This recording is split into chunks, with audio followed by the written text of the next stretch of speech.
जय श्रीमान नारायण. खालील दिलेले भाष्य हे श्री रामानुजदास श्रीमान गट्टू वेणुगोपाल स्वामी यांनी इंग्रजीत केलेला श्रीमद भगवद्गीतेचा मराठी भावार्थ आहे. अध्याय 14 गुणत्रय विभाग योग श्लोक 24.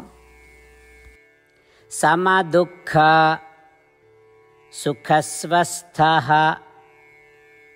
समलोष्टास्म काञ्चनः तुल्यप्रिय अप्रियो धीरः तुल्यनिन्दात्मा संस्तुतिः. ओम. गीता आचार्य श्रीकृष्ण परमात्मा अर्जुनासह आपल्या सर्वांना गुणत्रय विभाग योग शिकवत आहेत. परमात्मा म्हणतात, अर्जुना, जे या 3 गुणांच्या पलीकडे गेलेले आहेत ते सुख आणि दुःखात सारखेच राहतात, केवळ आत्म्यात स्थापित असतात. ते मातीचा ढिगारा, एक दगड किंवा सोन्याचा तुकडा समान मानतात. सुखद आणि अप्रिय घटनांमध्ये ते सारखेच राहतात. ते संतुलित आहेत आणि दोष आणि स्तुती दोन्हीही समानतेने स्वीकारतात. अर्जुना, ते आत्म्यावर प्रेम करतात आणि सतत त्याचे ध्यान करतात. सर्व सुख दुःख शरीराशी निगडीत आहेत हे त्यांना कळते, त्यामुळे त्या सुख दुःखातही ते तसेच राहतात. शिवाय आत्म्याशिवाय जे काही आहे, मग ते सोने असो, माती असो, दगड असो, ते सर्व सारखेच पाहतात. प्रतिकूल परिस्थितींप्रमाणेच अनुकूल परिस्थितीतही ते सारखेच राहतात. शरीर हे आत्म्यापेक्षा वेगळे आहे हे शहाणपण असल्यामुळे कोणी त्यांची स्तुती केली किंवा टीका केली तरी हे कौतुक आणि दोष केवळ शरीराचे आहेत हे त्यांना समजते. ते त्यांना समानतेने स्वीकारतात आणि स्थिर संतुलित मन राखतात. असे सांगून श्रीकृष्ण परमात्मा या 3 गुणांचा प्रभाव नसलेला माणूस कसा वागतो हे सांगत आहेत. यास्तव आपण सतत आत्म्याचे चिंतन करूया आणि त्यापासून उत्पन्न होणाऱ्या सुखदुःखांपासून अविचल राहू. ही सुखदुःख केवळ शरीराशी संबंधित आहेत आणि शाश्वत नाहीत असे समजूया. आत्म्याशिवाय इतर कशाचीही किंमत न करण्याचा प्रयत्न करूया. अनुकूल आणि प्रतिकूल परिस्थितीत आणि स्तुती आणि दोष या दोन्हींमध्ये संतुलित राहण्याचा प्रयत्न करूया. तसेच सत्वगुण विकसित करण्यासाठी आणि रजोगुण आणि तमोगुणांचे दमन करण्यासाठी आणि या 3 गुणांनी न बांधलेले राहता आपण आपली सर्व क्रिया श्रीकृष्ण परमात्मा किंवा श्रीमन नारायण यांची सेवा म्हणून करण्याचा प्रयत्न करूया आणि श्रीमन नारायण यांच्या हातातले साधने म्हणून कार्य करूया. श्रीकृष्ण परमात्म्यांच्या शिकवणींचे मनन करताना श्रीमन नारायण यांची प्राप्ती करण्याच्या उद्देशाने आपल्या शरीराचा उपयोग करूया.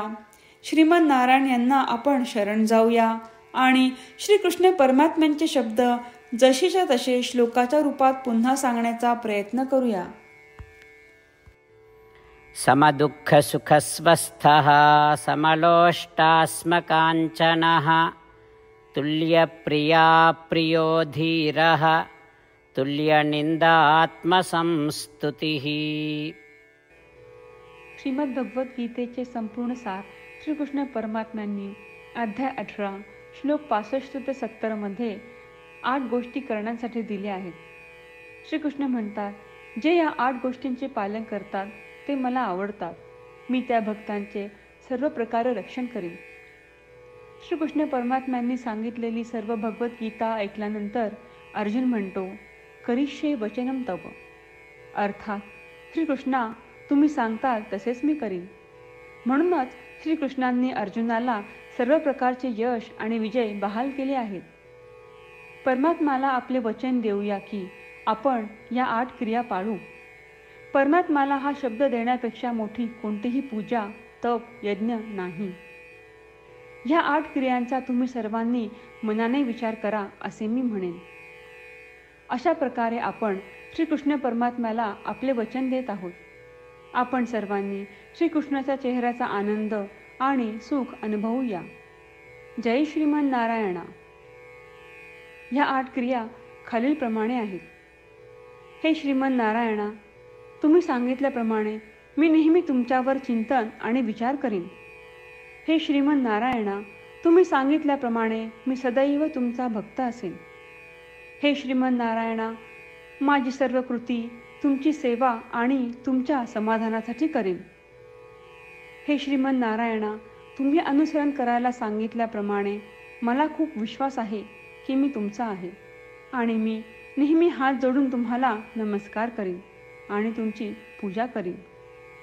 हे श्रीमन नारायणा, मला तुमचे शब्द आठवले. मामेकम शरणम व्रज, जे तुम्ही एकट्याला शरण जायला सांगितले आहेत. श्रीमन नारायणा, मी एकटाच तुम्हाला शरण जातो. हे श्रीमन नारायणा, मला तुमचे मा शुचाह शब्द आठवले की तुम्ही आम्हाला दुःख न करण्याचे आश्वासन देत आहात. मी यापुढे शोक करणार नाही. हे श्रीमन नारायणा, तुम्ही आमच्यासाठी श्रीमद भगवद्गीता देऊन आम्हा सर्वांवर कृपा केली आहे आणि आशीर्वाद दिला आहे. मी दररोज किमान 1 श्लोक वाचण्याचे किंवा ऐकण्याचे वचन देतो. हे श्रीमन नारायणा, तुम्ही गीता सर्व मानवजातीपर्यंत पोहोचवलीस. मी गीतेतील तुमचे दैवी वचन त्या भक्तांपर्यंत पोहोचवण्याचा प्रयत्न करेन जे गीतेला अपरिचित आहेत. हे श्रीमन नारायणा, तुम्ही सांगताल तसेच मी करेन. तुमच्या इच्छेप्रमाणे वागेन आणि तुमच्यासाठीच काम करीन. श्रीमन नारायणाला आपण वचन देऊयात की दररोज त्यांनी सांगितल्याप्रमाणे आपण आचरण करू. हीच एक महान पूजा आहे. श्रीमन नारायणा, करिष्ये वचनम तव. श्रीमन नारायणा, मी तुमच्या सूचनेनुसार वागेन.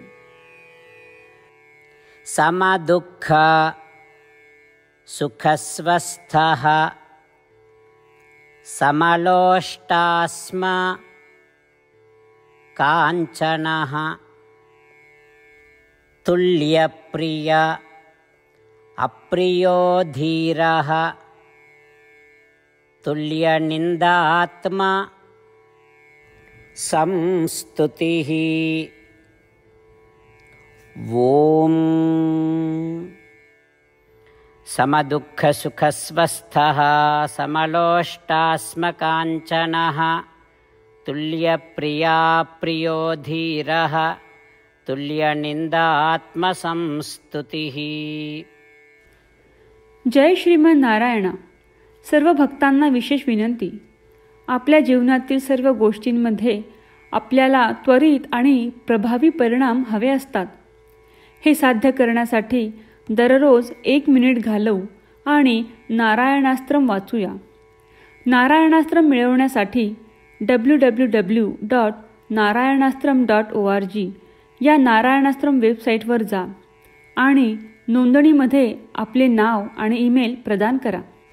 तुम्ही दिलेल्या ईमेलवर तुम्हाला नारायणास्त्रमाचे PDF प्राप्त होईल. PDFमध्ये रामायण श्लोक, गीता श्लोक आणि विष्णू नाम आहे. या 3 पैकी 3ला नारायणास्त्रम म्हणतात. प्रत्येकाला या श्लोकांचे वेगळे संयोजन प्राप्त होते.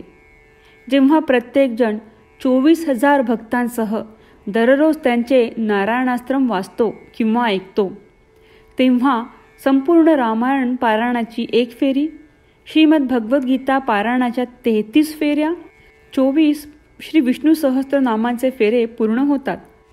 दररोज असे केल्याने आपल्यावर उल्लेखनीय आणि विलक्षण परिणाम दिसून येतात. म्हणूनच तुम्ही आणि तुमच्या कुटुंबातील सदस्यांनी ताबडतोब या वेबसाईटवर जाऊन तुमचे नारायणास्त्र मिळवा. जय श्रीमन नारायणा.